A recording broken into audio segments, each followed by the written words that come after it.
Good morning mga sis, Tuesday morning ulit. Dito tayo sa kape at almusal. Hindi ako nagluto, pero may share ako sa inyong quick breakfast na pwede nyo gawin sa inyo kung madalian na almusal. So, pinagsama-sama ko lang yung Quaker Oats at ang milk powder.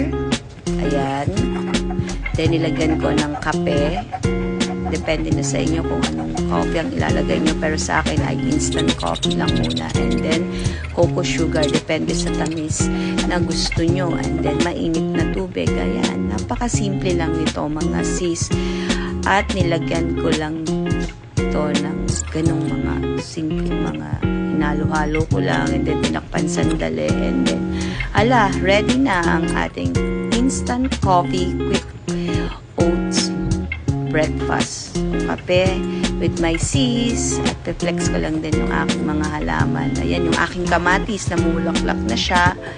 And then, ayan, yung dati ko pang piniflex sa inyo. Yung onion leeks ko, meron na rin dahon. At ang aking tanim na patol. Ayan, nakita niyo may bunga na siya.